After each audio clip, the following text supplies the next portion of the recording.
What's going on, guys? Welcome to another episode of the For Tower of God Season 2. This is episode 20, and with me, as always, I have Blue Spade. Yeah. So picking up after the end of the last episode, where Rock finally reunites with Bomb after all this time. Um, he's, I mean, obviously Rock wants Bomb to join up with the team again to climb the tower, but of course, for obvious reasons, Bomb can't rejoin the team due to Fug, in a way, having having a leash over him. So yeah, and Dorsey, takes Rock alongside with him, and of course, but not before saying that, but Bomb owes her a date after this whole thing is done, which kind of confuses, Bam about this, which in turn also flusters, and Dorsey at the end. So but of course, there was another scene with Kong, who reunites with some of his teammates, particularly like the girl with the glasses. I think was it her name is Gosang. Yeah, I this kind of came out of nowhere to me. I never really assumed they were kind of a thing, but I guess she had some kind of crush on him. So because there's a scene where they're both like kind of dancing together. Yeah, and I didn't really expect that, but yeah. I mean, and then like I think what was she like? They were talking about something like he says that like he's going to reunite with them after he does what he came there to do, I guess. Yeah. He also goes over the whole thing about him being a weapon and him reuniting with Dr. Sophia. There's a lot about that in this episode.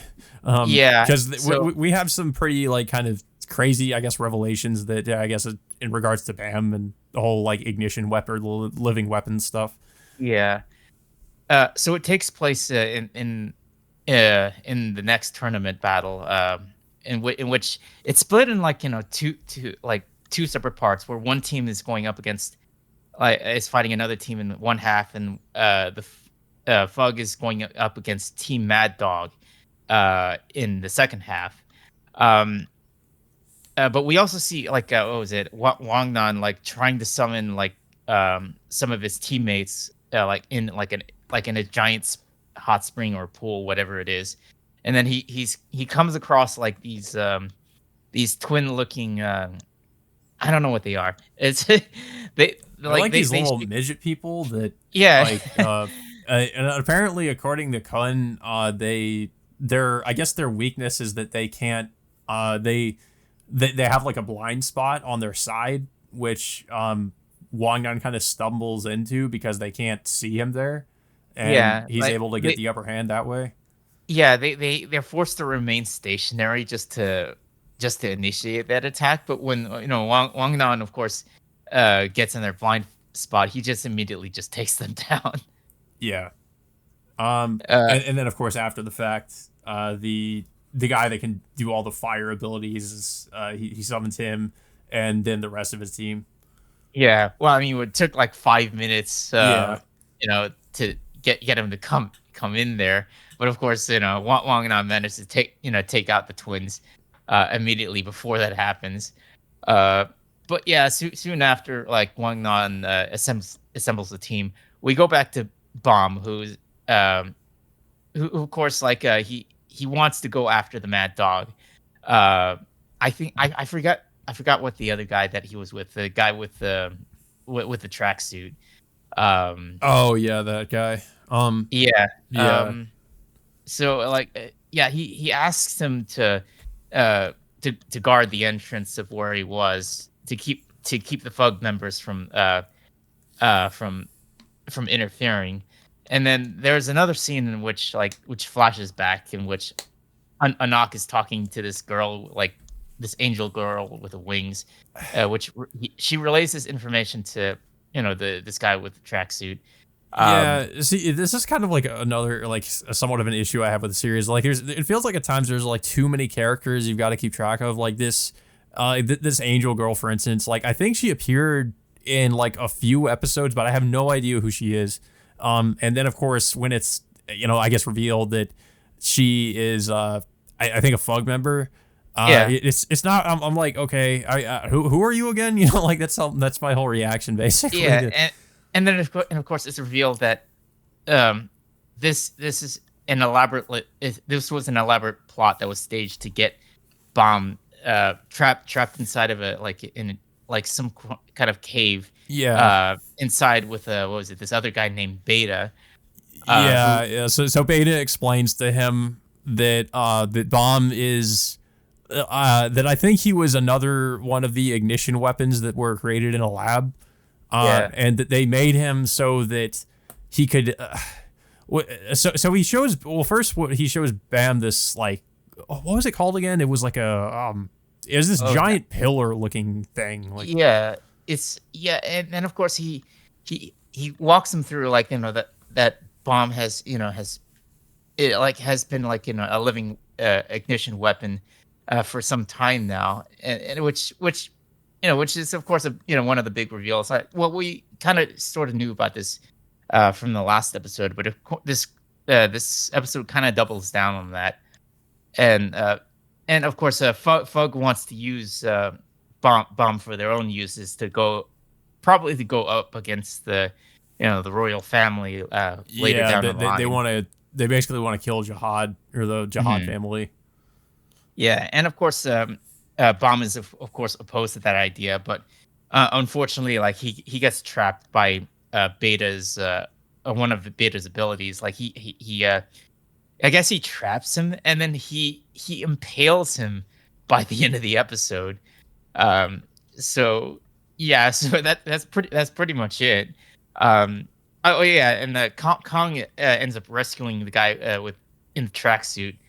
Um, from the Fug members that are about to attack him. So yeah, yeah, that's kind of the episode. I mean, we'll have to see where it goes from there. Yeah, so I mean, some pretty big reveals in the episode. It was definitely like one of the better episodes of, especially of the second half of the second season. Yeah, Especially in regards to what's revealed about Bam. But like I said, one of the issues I kind of have with the series is I feel like they should have, I guess, had developed some of these characters more. Especially, the problem is there's just too many characters to keep track of at times, and they keep introducing new characters. It feels like every other episode. So, and especially the characters they introduce don't really have a lot of scenes. So, like, when it's revealed that they're like a traitor or something, I don't really care, because I'm like, I don't know who this person is anyway. But I guess it's a problem with the series, maybe in general. Maybe it's done better in the source material. I'm not sure, but yeah, it's just something that's, I guess, a little bit annoying. Like, whenever I watch yeah. it. It's the thing about, like, also the thing with Ghosting and Kong having this relationship out of. I Yeah, mean, that's the other thing. Like, I guess you could say it was sort of hinted at while they were, like, in the same group together, but it was they don't I really just wish they establish would it have all built that it up much. more. I guess, like, if it would have been, so I mean, because I guess maybe it was more subtle, but I kind of would have preferred if they had actually, like, built It's up their all relationship instead of just however they did it with, because I mean, it seems like sort of a blink and you'll miss it thing, because I don't even really remember them having, like, a lot of moments together or yeah, anything. it's kind of the same thing with Prince and Misang, but it's like they Yeah, kind of do that a little bit better, but it's still like it's kind of the issue with I have with this. I guess this season, them introducing these new characters and them trying to establish these relationship with each of the different characters, but it just, I don't know. I feel like there should be, like, some sort of spin-off episode that could really establish those relationships even better.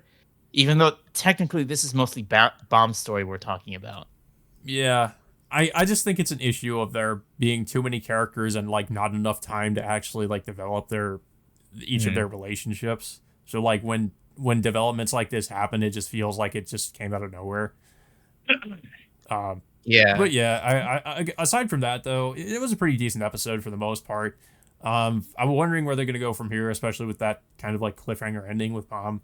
Uh, and I'm also wondering how, of course, I mentioned this in the last episode, but, like, how's Rachel going to factor into all this? Um, I mean, I assumed that she maybe somewhere is scheming behind the scenes or something, but we haven't really seen her for a while, so I assume she's probably gonna show up at some point, and she's somehow probably gonna be involved in whatever, maybe like whatever Fug is doing. Um, Yeah.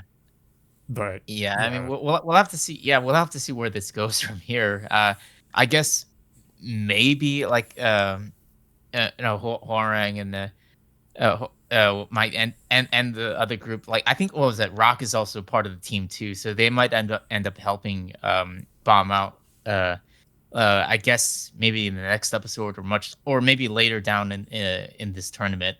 yeah. Just and see where this goes. But yeah, it looks like um I guess they're building off the payoff that Bomb is going to end up reuniting with his old team again. Yeah, probably. But yeah, I don't really have much else to say about the episode though, and I don't know if you have anything else to say about it. Oh yeah, it was good. Well, I mean, it was a decent episode. Mhm. With them, moving forward with like with Bomb's purposes being used as like a living ignition weapon. It's just the small criticisms I have is of course use of some of the other characters and their relationships. Just feel like they just Yeah, they just feel like they just come on and off at times. It just don't feel like I didn't feel like there was a lot of natural buildup to where they were going with those relationships. So it's Yeah, yeah. yeah. But yeah, guys. So that all being said, until next time, we will see you all later.